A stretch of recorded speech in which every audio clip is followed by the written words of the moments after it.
नमस्ते, मैं हूँ स्नेहा वाघ और आप मुझे देख रहे हैं टेली बाइट्स पर। ऑनेस्टली स्पीकिंग मैं देख भी नहीं रही हूँ बिग बॉस। मैं मराठी मेंटालिटी कुछ तो ऐसा, तो मैं बस निकी तांबोली से पूछना चाहूँगी कि आप भी तो मराठी ही हो। अगर वो स्प्लिट्सविला से आए हैं तो स्प्लिट्सविला में तो वैसी मतलब ये यही चीज़ें चलती, रिलेशनशिप और वो सब चीज़ें कुछ आप बिग बॉस में वैसे यूज़ नहीं कर सकते। इट्स अ बैड कार्ड, मैं बोलूँगी कि ये कार्ड मत प्ले करो। इट्स अ बैड कार्ड, मतलब इससे कुछ नहीं होने वाला। स्प्लिट्सविला से आया ना, तो फिर this is also his card, another card. जाके हो गया मेरा, मुझे नहीं जाना। नहीं जाना मुझे, नहीं जाना मुझे, नहीं करना, नहीं। Thank you.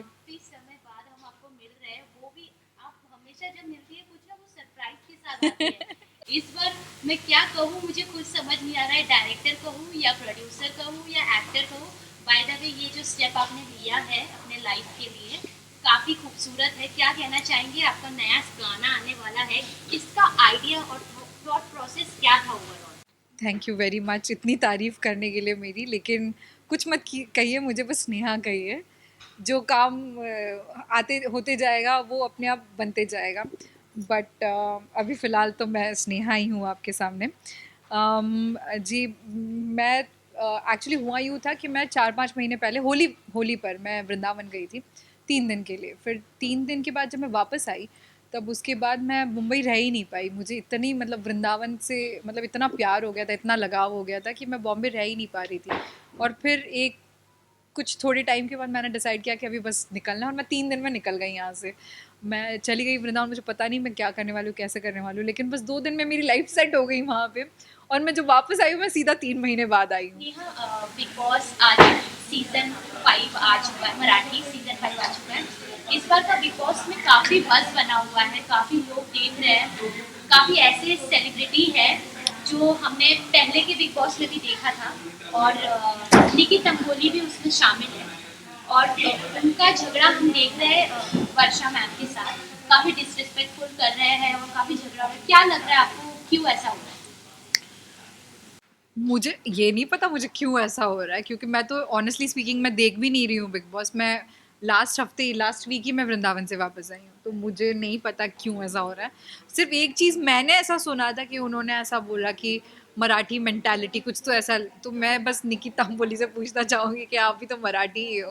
वो भी महाराष्ट्र है ना, तांबोली इज महाराष्ट्र नेम। तो आप महाराष्ट्र हो आप, मतलब। और ये कम्युनल कुछ आप बिग बॉस में वैसे यूज नहीं कर सकते। इट्स अ बैड कार्ड, मैं बोलूँगी कि ये कार्ड मत प्ले करो। इट्स अ बैड कार्ड, मतलब इससे कुछ नहीं होने वाला। बिग बॉस में एक ऐसे सदस्य गए अरबाज। आप देखते हो बिग बॉस ना? अरबाज अरबाज गए हैं, वो स्पिट्सविला के कंटेस्टेंट रह चुके हैं। वो निकी तंबोली के लिए टमाटर से दिल बना रहे हैं और उन्हें मतलब अपना प्यार जाहिर कर रहे हैं, लेकिन उनकी गर्लफ्रेंड बाहर है। अच्छा। तो क्या लगता है ये सब क्यों करते हैं, कंटेस्टेंट घर में जाने के बाद ही क्यों करते हैं? स्प्लिट्स विला से आया ना, Yes. तो फिर this is also his card, another card. ये तो सबको समझ में ही आता है। तो मतलब अगर वो स्प्लिट्स विला से आए हैं तो स्प्लिट्स विला में तो वैसी मतलब ये यही चीज़ें चलती, रिलेशनशिप और वो सब चीज़ें, आई थिंक सो, है ना? हाँ तो लेकिन निकी तंबोली जिस हिसाब से जैसे वीकेंड का वार हुआ, तो निकी तंबोली का और उनका वापस वर्षा जी के साथ जो भी बहस होते हुए नजर आ रहा है, फिर वो थोड़े भी डिसरिस्पेक्ट करना नहीं चाहती, लेकिन फिर भी वो डिसरिस्पेक्ट उन्हें करती है वर्षा जी। तो आपको क्या लगता है, वर्षा जी से कभी आपने मिल चुके हो या उनके बारे में कुछ जाना है कभी? वर्षा जी तो वैसे बहुत ही सीनियर एक्ट्रेस रह चुकी है, क्योंकि हम लोग अगर मिले भी अगर कभी, तो she is such a senior actor कि आपकी वैसी हिम्मत नहीं होती उनके सामने कुछ ज़्यादा बोलने की। एंड वो भी अपना रिगार्ड्स रखती है, हम भी अपना रिगार्ड्स रखते हैं। तो ऐसा कभी मेरे को तो एक्सपीरियंस नहीं आया वर्षा जी के बारे में। आपको क्या लगता है कि निकी गेम में बने रहने के लिए उनको टारगेट करिए ताकि वो दिखे? हो ऐसा सकता है, हो सकता है। अगर आपको मौका दिया गया कि यहाँ बिग बॉस मराठी में वाइल्ड कार्ड कंटेस्टेंट जाया जाए, तो अभी आप मुझे जाना? नहीं जाना, मैं जाके हो गया मेरा, मुझे नहीं बिग जाना। बॉस 18 भी आ रहा है, नहीं जाना मुझे, क्या रीजन है? नहीं जाना मुझे, नहीं करना, नहीं, नहीं, नहीं, नहीं जाना मुझे अब बिग राधा बॉस। रमन से प्रेम हो गया है, हाँ, राधा रमन जी से प्रेम हो गया, और इन सब इसलिए चीज़ों से इतने दिन दूर नहीं रह जो सकते राधा नेगेटिव रमन चीज़ जी। है उनसे दूर रहनी है मुझे। बिल्कुल फैंस और ऑडियंस को लास्ट मैसेज दे दीजिए जो आपने इतना बड़ा सरप्राइज दिया है पूरा सस्पेंस रख रख के। मैं फैंस को यही कहना चाहूँगी कि बहुत भाव से और बहुत दिल से ये भजन बना है। हम सब ने बहुत मेहनत की है और बस यही चाहते हैं कि एक वृंदावन का एक भाव जो है ये छोटा सा है, लेकिन ये जो प्रेम भाव है ना यही अंत तक रहता है। तो ये सबके सामने एक अम, एक हमारी तरफ से एक ठाकुर जी के चरणों में समर्पण है। आप कुछ नेहा से पहली मुलाकात में जब उन्होंने आपके सामने आके अपनी जो भजन के बारे में कहा तो क्या लगा, क्योंकि काफी ऐसे लोग मंदिर में रहते हैं और जब वृंदावन में कोई भी जुड़ता है जाता है तो वहाँ का ही होके रह जाता है। बिल्कुल। जी, तो क्या कहना चाहेंगे पहली मुलाकात नेहा के साथ कैसी रही और क्या बातचीत हुई आप दोनों के बीच? एक मैंने पहले इन्हें देखा था, टीवी पे देखा था, तो बीच में क्या था कि कनेक्शन टूट गया टीवी से हम लोगों का, क्योंकि काम के पर्पज़ से हम इतना टीवी वगैरह देखना रहना होता नहीं है। तो चलते चलते वो उस दिन कार्यक्रम था, राग सेवा थी, राग सेवा चल रही थी, इनका आना हुआ। यूजुअली बहुत सारे लोग आते हैं तो इतना एक बोलते हैं टेंशन गया नहीं उस टाइम तक। ये और मंदिर में सेलिब्रिटी हाँ स्टेटस क्या होता है? आप हाँ, सब ठाकुर जी वहाँ पे सबसे बड़े वो सेलिब्रिटी सेलिब्रिटी सबसे ठाकुर बड़ा जी और ठाकुर जी श्री बैठे जी। हुए हैं वहाँ। हाँ और फिर जब हम लोग गाते हैं तो गाने के टाइम पे क्या होता है कि एक पूरा भाव जो है वो ठाकुर जी के प्रति समर्पित होकर के ही गाते हैं। तो उन्हीं के ऊपर ध्यान था।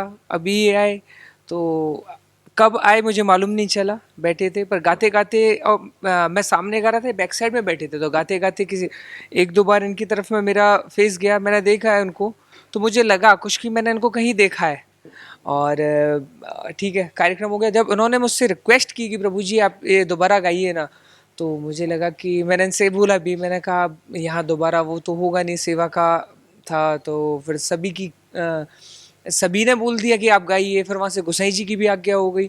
तो फिर समझ लीजिए इनकी मन की क्या, मेरे भी मन की इच्छा पूरी हो गई। आपने कहा कि आप कुछ समय के लिए गए थे फिर आपको वहाँ से लगाव हो गया, फिर मतलब वो ठाकुर जी चाहते थे कि आप वहाँ जाओ, इनसे मिलिए, ये सब एकदम मतलब फ्लो में होते चला गया। तो जब आपने ये गाना किया, आप जब आपके फ्रेंड्स को जब पता चला, क्योंकि हम एज ए टीवी एक्टर आपको कई सालों साल डेली घर में काफ़ी लोग मम्मी दीदी सब आपको देखते आ रहे हैं, आपका किरदार पसंद कर रहे हैं, तो कोई फ्रेंड्स है जिनके साथ आपकी बातचीत हुई इस चीज़ पे लेके या इस टॉपिक को लेके? एक्चुअली मैं सच बताऊँ ये बात किसी को पता नहीं थी, यहाँ पर किसी को भी पता नहीं थी। इनफैक्ट मेरी टीम को भी पता नहीं थी, मतलब किसी को नहीं पता था कि ऐसा हो रहा है या ऐसा होने वाला है। जब हुआ तब मैंने बोला कि हम लोग ने ऐसा किया है, तो गाना एक रिकॉर्ड किया है, तो वो भी सब शॉक्ड हो गए क्योंकि एक्चुअली सबको डर था कि ये अकेली गई है, अब ये रहेगी कैसे, क्या कर रही होगी क्या नहीं कर रही होगी, घर वालों को अलग टेंशन, टीम को अलग से टेंशन, क्योंकि सब ऑब्वियसली सब फिक्र करते हैं। तो मैंने बोला कि छोड़ो इनको, थोड़ा 2 मिनट के लिए मैं बताती नहीं हूँ, एक सरप्राइज़ दे दूँगी ऐसे करके। तो बस ये ऐसे सरप्राइज़ में एक्चुअली देखो क्या हुआ पता है, वहाँ पे ना मैं कोई ऐसे एजेंडा लेके नहीं गई थी वृंदावन कि मुझे ये जाके करना है।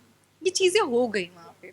ये मुझे ऐसा लगता है कि वो एक वृंदावन की जो एनर्जी है, जो हम बात करते हैं, वहाँ का जो भाव है, वो अपने आप आपसे बहुत सारी चीज़ें करवा लेता है।